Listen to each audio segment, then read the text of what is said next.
reflection.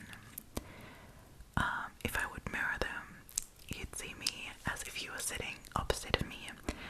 But oh my god, my friends, I tried, okay? It's like, let me give this a shot. And I tried mirroring my screen, and my brain, I got so dizzy and motion sick because I could not compute. Because, as I said, if I look in the viewfinder, it's like look in the mirror. If I mirror it, like, I'm doing the opposite thing. I don't know, it's super weird. It made me super dizzy. And yes, I can mirror it in, like, afterwards. But I always find that I look super weird and distorted. Because obviously it's not how I see myself in the mirror. I don't know, I never see myself like that. So it is really, really weird to look at myself like that. And I feel like I look weird. I feel like I don't look my best. It makes me insecure.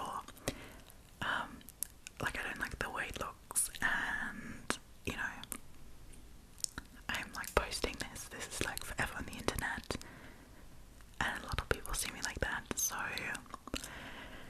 I don't know, I'm not entirely comfortable with seeing myself like that and putting myself out on the internet like that, because it just feels a little weird, because I've never done it.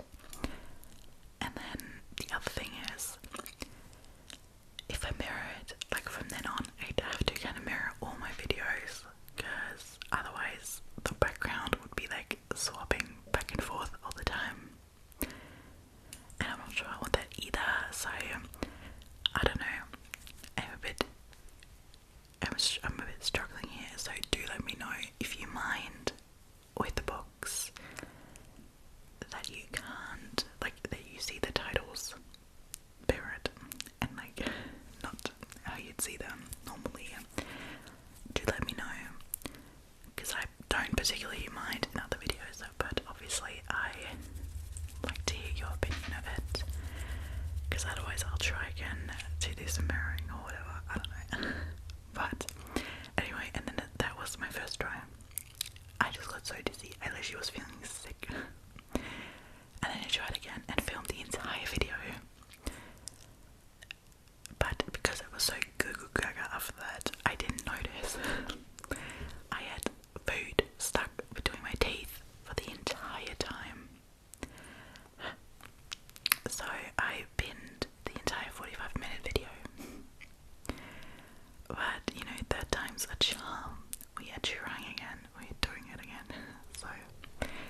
attracted to each other.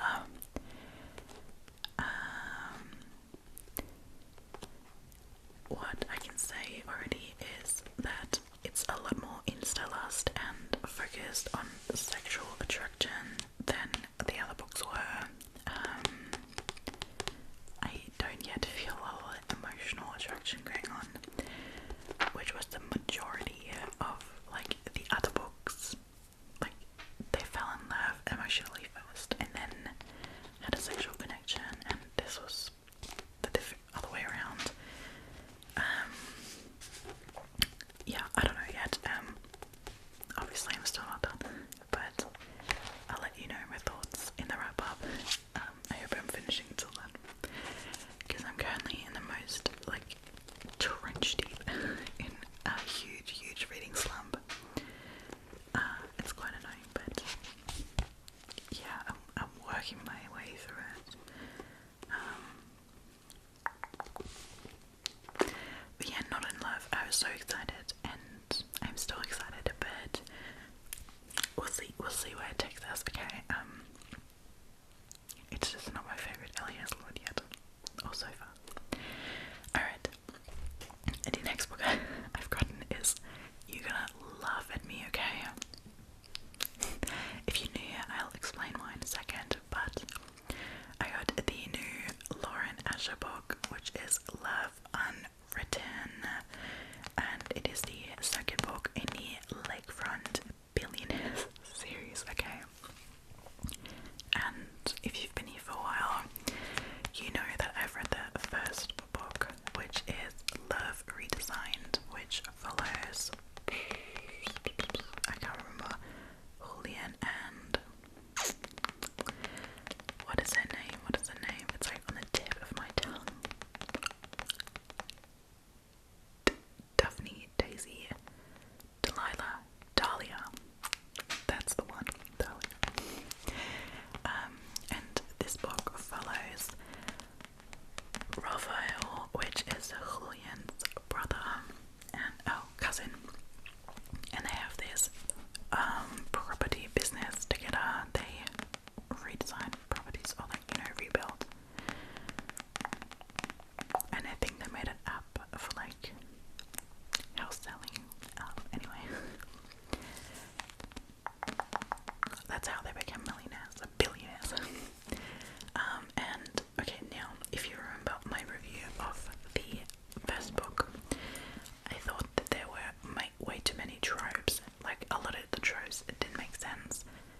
It tried to be too much at once, and the main part why I wanted to read this book, which is because it was about Dahlia is like a famous TV host with her own show in interior design. I thought there was like some actual interior design background, and it didn't give that. It gave everything, but not enough of anything, so I didn't love it. But I actually called that the next book was about Rafa, and Rafa is a single dad and struggling, so he gets the help of a nanny, and they already get introduced in the first book, but I don't think you're missing too much not reading the first one. That's all the information you need. My stomach's going crazy, I'm so sorry. But yeah, this book follows him and his nanny, and I am in love with the nanny plot, okay? I cannot help myself. I love that trope, and the cover is so cute. But when this book came, okay, this thing is massive. It's got 600 pages, and like seriously, no romance book should be over like 300 pages max. So I don't know what we're doing in this book, okay? Because this is a chonga for no reason whatsoever. Because I think the plot is, and we can read the blurb together, that they go on a holiday, the three of them, so his son and the nanny, for 2 weeks. For 2 weeks. So do not tell me that I have to follow them around on a 2-week trip in a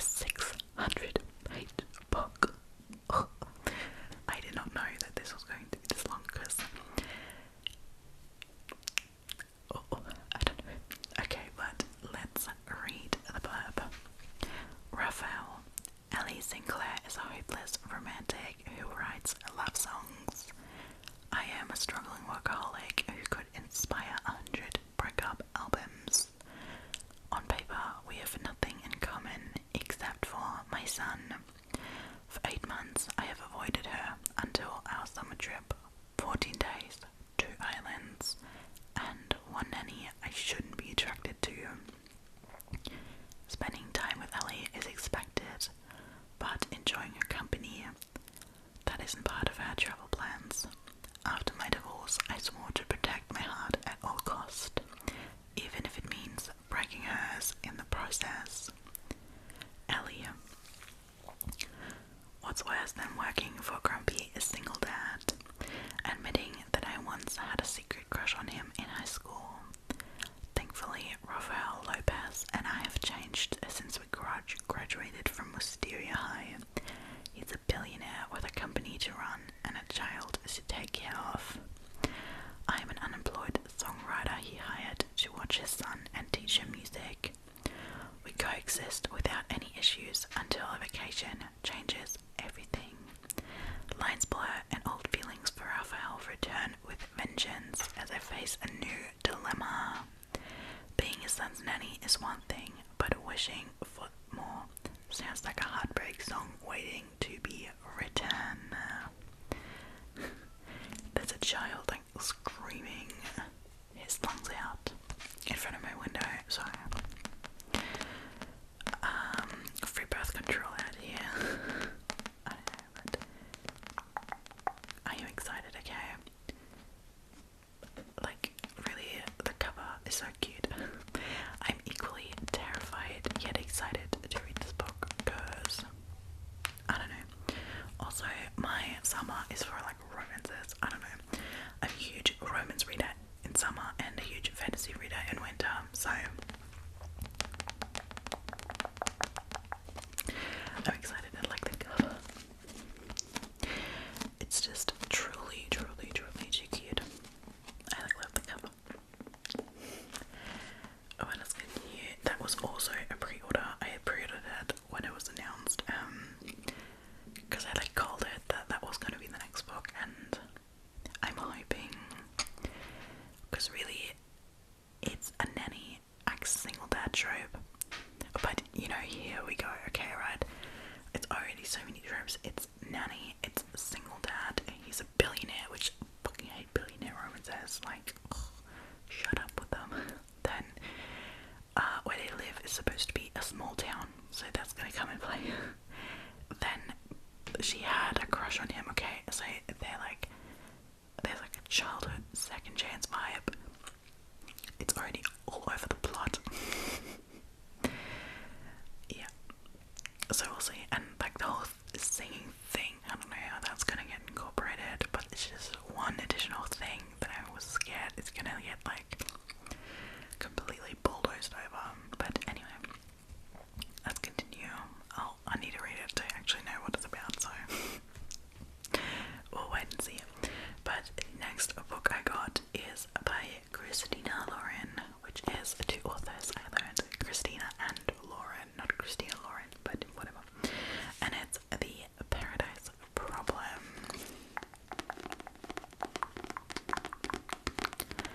And it's their new summer release, and like how fun and cute is this cover. I'm just obsessed with summery, cute book covers, and this is how long a romance book should be, okay? Short and sweet and 340 pages. Amazing.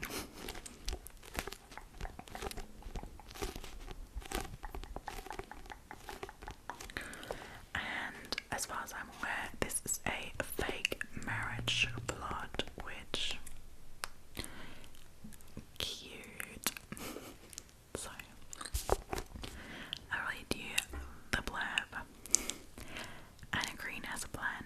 Marry Liam Weston at the start of college to get the family discount on campus housing, and then sign the divorce papers as the graduation bell chimes.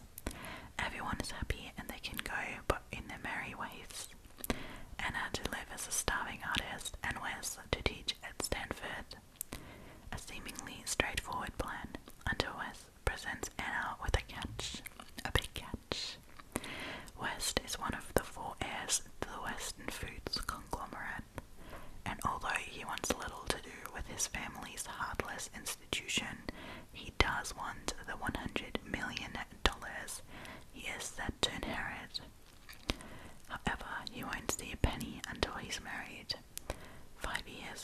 undergrad, Anna must escort West to his sister's lavish wedding, present herself as his devoted wife, and be convincing enough that Wes gets his inheritance.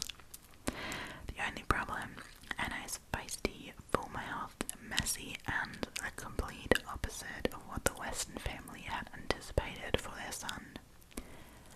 Will they be able to convince everyone of their heartfelt marriage, or will it all come crumbling down? I don't know. Truthfully, that sounds like such a cute little fun summer plot. It's obsessed.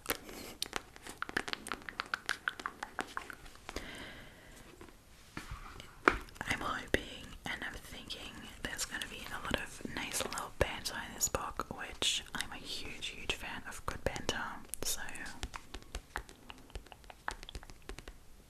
I think this is going to give me that. I did start to read the Soulmate Equation on my ebook reader, but I've kind of tried to swear off my ebook reader for a while until I significantly make a dent into my physical TBR over there. So, yeah. But dead cute. As I said, they've all been published like in May, somewhat in May, so I think this also just came out. Do correct me if I'm wrong, but I think I'm pretty sure. Okay, the next book I heard it and I had to get it, and it was ASMR Fleur who recommended this book in her last reading wrap up, I think, and the way she talked about it, the way she described it, I just immediately had to order it, and it is This Summer Will Be Different by Charlie or Carley, I think it's Carley, but Carley Fortune, and it's best friend's brother, which, oh my god, that is a trope I have not read in way too long, but child me, teenage me would have absolutely frothed. Oh, like a little side story, but I was in Australia on a student exchange when I was 15, okay, so young and sweet and innocent, and we all got matched with family, like we each had a student, right, who we were living with, going to school with, and they would come to Germany for, like, it was an exchange program. I'm sure you all know how that works. Anyway, one of my German friends who went to the same school in Australia as I was, because we were 4 or 5 girls going to the same school. Anyway, her exchange student had an older brother, and they had like a secret romance going on, so she was like always sneaking through the house into his room at night, and I was so jealous. Okay, that was like teeny me, that was my dream, okay, living my true romance book or love story. That was it, okay. So yeah, I thought that was absolutely cute and romantic and to die for, okay.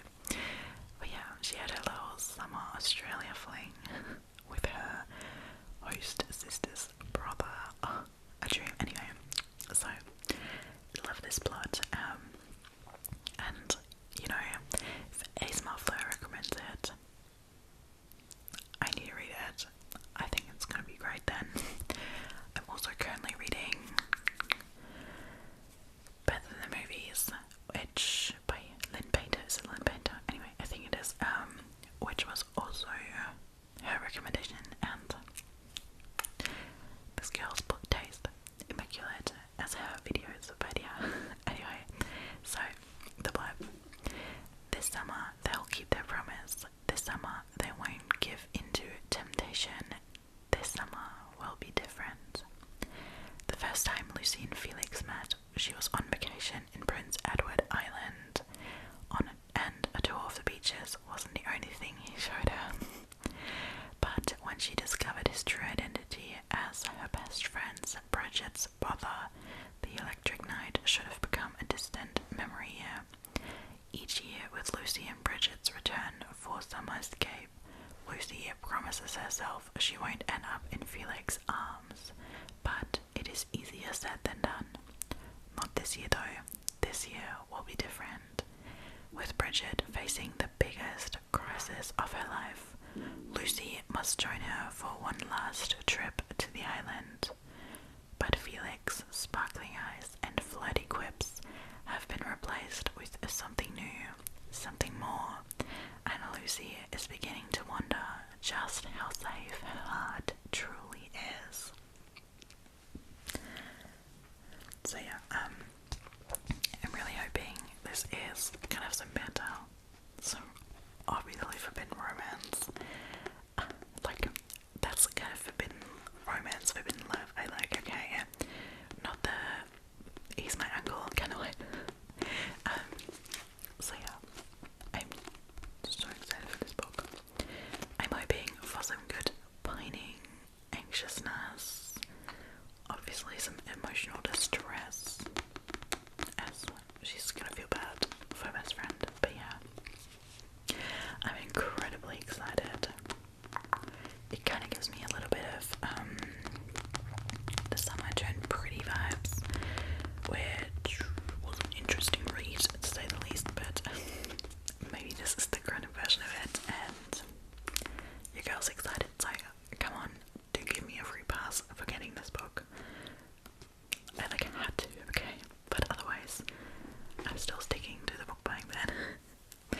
Alright, next, another new release, but this is the third book of the series, and for once not a romance, is Fate of the Sun King by Nisha J. Tuli, and it's part of the, what's the series called?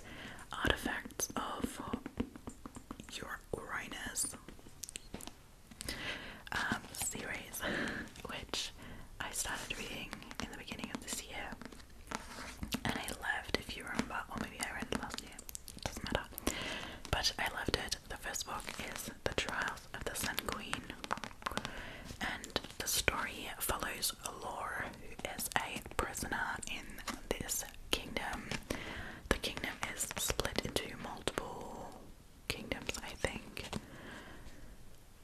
Yeah, there's multiple kingdoms. Anyway, the first book is about her getting freed out of prison to compete in a trial to become the Sun Queen. So, and it's kind of got Bachelor X Hunger Games vibes. So they need to go through like deadly and hard trials to prove their worth as the future queen. But it's not a spoiler, but the first book is kind of really setting up the story, and after the first book, the story kind of takes like a huge 180. So yeah, like the first like trials, that happens, and then the story progresses from there. It's kind of like a Thrones of Glass, Akatar, where the first book is introducing you to the characters, to the world in like a fun little way, and then you get thrown into an entirely new story where the character has to, handle a lot of different circumstances, and I don't know, the whole story changes, whatever. So I can't tell you anything about what this book is going to be about. I can't even tell you what the second book's going to have to be about, but yeah, all I have to say is I loved this story, so I'm super excited to finally have the third book. And the good news is the fourth book, and I believe that's the final book, is going to be out in October, so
super excited because I am in love with Freida McFadden. I have to say, the Housemaid series, after reading so many Freida McFaddens, is probably like a bit in the midfield on the list for me. But other standalone thrillers are a lot better, but there's also worse, so you know. But anyway, I'm really excited for it because what I will say about the Housemaid is that I absolutely loved the setup of, you know, the Housemaid thriller stuff. Oh,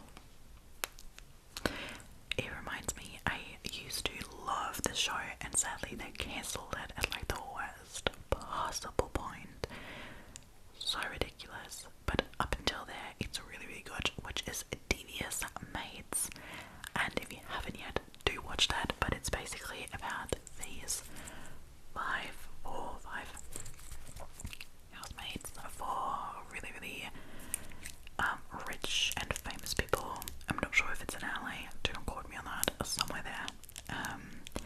And the one housemaid initially is there to research in her son's conviction for murder. So he's in jail for murder he says he hasn't done, and she's trying to find the real person who did it. Okay. Oh, and it's so good. It's funny, it's witty, there's romance, there's laughter, there's friendship, and you know, there's always some crazy stuff happening. As I said, I loved the show. It was really good. So if you enjoy the Housemaid's vibe, maybe with a little more fun, definitely watch Devious Maids.